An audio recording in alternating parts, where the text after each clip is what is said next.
একটা হুরের নাম বলছি হাদিস থেকে, সহিহ মুসলিমের বর্ণনা। যুবকরা খুব খুশি, মুরব্বীরা মাথা নিচু করে আছে।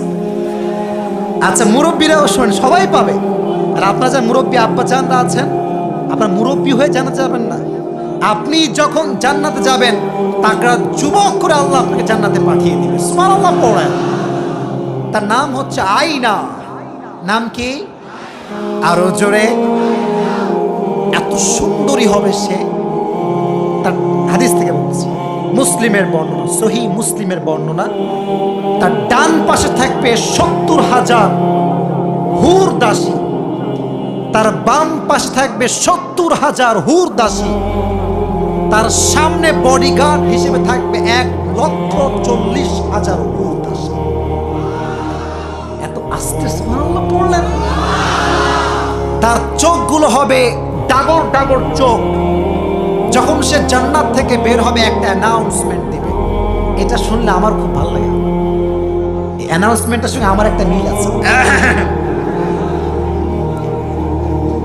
শুনবেন আপনারা? শুনবেন আপনারা? আয়না বলবে, আইনাল আমিরুনা বিল মারুফি ওয়ান নাহুনা আনিল মুনকার, ইন্নী লিকুল্লি লিমান আমারা বিল মারুফি ওয়া নাহা আনিল মুনকার। সেই যুবকগুলো কোথায় যারা মানুষকে ভালো পথে আহ্বান করত? আমি তো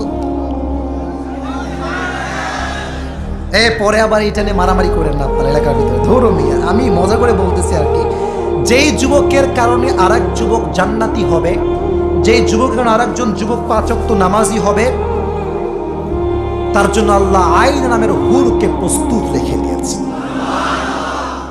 তারিক জামিল একদিন বয়ানে বলছেন আয়না হুরের কথা। তাই একজন পাকিস্তানি যুবক এসে বলছে, হুজুর মুঝে আপসে এক সওয়াল পুছনা है, एक सवाल पूछना चाहता हूं। এটা প্রশ্ন। বলছে, বাবা কি প্রশ্ন বলো।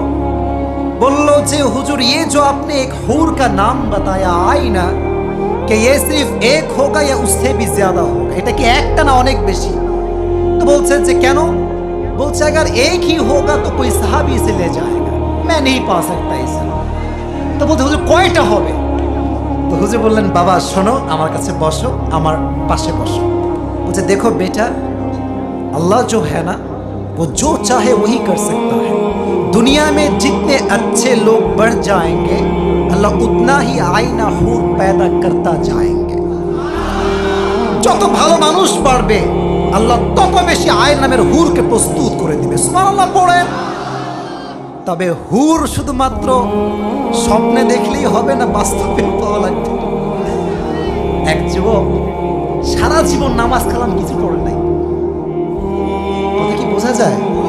আমি শেষের দিকে চলে আসছি। তো যুবকটা শেষ বয়সে ভেবেছে যে যা করছি, এবার হজ করে ভালো মানুষ হয়ে যাবে, আর কোনো বদমাইশি করবো না।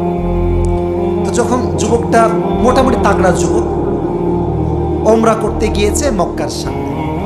तो अल्लाह के बोलছে, अल्लाह मैंने अपनी जिंदगी में बहुत गुनाह किया है, अगर मेरी तौबा कबूल हो जाए तो मुझे अभी के अभी उठा ले।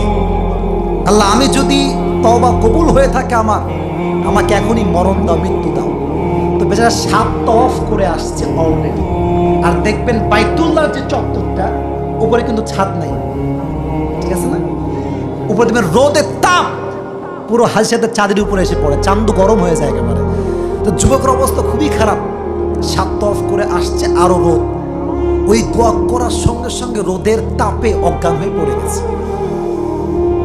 তো যুবক অজ্ঞান হওয়ার পরে মক্কার সব মেডিকেল টিমরা সবাই আসছে, একে উঠাও, মেডিকেল নিয়ে চলো, অবস্থা খুবই খারাপ।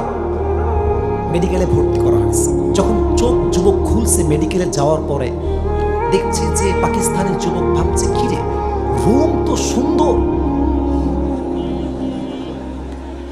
চতুর্পাশে সাদা, বেড সাদা, রুম সাদা, দেওয়াল সাদা, বালিশের কভার সাদা, হিসাব মিলছে না। একটু পরে উঠে একটু চোখ তুলে তাকাইছে গেটের দিকে, দেখছে অনেকগুলো মেয়ে বসে আছে। এগুলো হচ্ছে নার্স। এগুলো কি? মাশাআল্লাহ, সবার সাদা পোশাক, নার্স দেখবেন হোয়াইট কালারের ড্রেস পরে। কিন্তু যুবক বলছে ইয়ার জান্নাত ভি আ গিয়া, হুর ভি আ গিয়া। যুবক অনেক খুশি। তো আসলে কি যুবক জান্নাতে গিয়েছে না মেডিকেলের রুমে?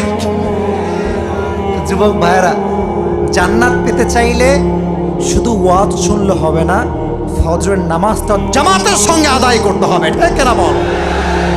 আমি আশা রাখছি আগামীকাল থেকে নীলফামারীর এই প্রত্যেক এলাকার মসজিদে মসজিদে যুবক তারা ভরপুর হয়ে যাবে। রাজি আছেন তো ইনশাআল্লাহ? আর যারা লাস্ট মেসেজ, যারা জান্নাতের হুর পেতে চাও, দুনিয়াতে বেশি বেশি প্রেম করবা। হ্যাঁ না না? হ্যাঁ না না? শোনো, যদি আচ্ছা আমার একটা সমস্যা আছে। দেখেন 1 ঘন্টা কতগুলো হাদিস বললাম, কতগুলো আয়াত বললাম, হিসাব আমার কাছে নেই। অহংকার করছি না, শো অফ করছি না। আপনি দেখবেন আমি যখন ওয়াজের মাঝখানে জাস্ট 30 সেকেন্ড যুবকদেরকে নিয়ে বলবো, ওই টিকটকার যারা আছে এটা নিয়ে এমন ভাইরাল করবে, আর আমার মতো দাড়ির টুপিওয়ালা হুজুররা বলবে যে আসিফ হুজুর খালি প্রেমের ওয়াজ করে। আপনার আমার চাক্ষুষ সাক্ষী। আজকে আমি বাড়তি কথা কোনো বলছি, ফাউল কথা আজকে বলছি? প্রত্যেক দিন এই ওয়াজগুলো করি, কিন্তু সমস্যা কোথায় জানেন? এখন শর্ট ওয়াজ চলে, এখন ফুল ওয়াজ কেউ শুনতে চায় না। আপনি ফুল ওয়াজ আপলোড দিবেন, দেখবেন 10,000 ভিউ, 20,000 ভিউ। টিকটকাররা ছাড়বে, দেখবেন 10 মিলিয়ন ভিউ। তাহলে কি হয় জানেন? মানুষের নেগেটিভিটি কই থেকে আসছে? ওই 30 সেকেন্ডের ওয়াজ শুনে, 1 ঘন্টার ওয়াজ শুনে না। আরে যে 30 সেকেন্ডের মতো ওয়াজ শুনে মন্তব্য করে, তার মতো মূর্খ আল্লাহর জমিন আর কেউ হতে পারে না। ফুল ওয়াজ শুনবেন আপনি, আগে ফুল ওয়াজ শুনবেন। আজহারি যখন প্রথমে আলোচিত হয়, তার প্রথম কথাই ভাইরাল হয়েছিল গার্লফ্রেন্ড বয়ফ্রেন্ড। এখনো মনে আছে, আমার নিজের মনে আছে। কিন্তু সে কিছু প্রেম প্রীতির ওয়াজ করছে। আমার মনে হয় আজহারির মতো সাজানো গোছানো আলোচনা করার মতো মানুষ বাংলাদেশে বড্ড অভাব আছে, বড্ড অভাব আছে। অতএব হিংসা দিয়ে নয়, ভালোবাসা দিয়ে বিশ্বটা জয় করতে হবে, ঠিক না বল? আমাদেরকে বোঝার তৌফিক দান করুক, সকলেই পড়া আমিন। আল্লাহ সবাইকে জান্নাতের হুর পাওয়ার তৌফিক দান করুক। এই যারা আমিন কয় না, কেউ পাবে না। মুরব্বীরাও জোরে সোরে পড়া আমিন। তাহলে জান্নাতে যাওয়ার আমল আমরা সবাই করবো তো ইনশাআল্লাহ। 5 ওয়াক্ত নামাজ সবাই পড়বো তো ইনশাআল্লাহ। আর প্রেম প্রীতি বেশি বেশি করবো নাকি?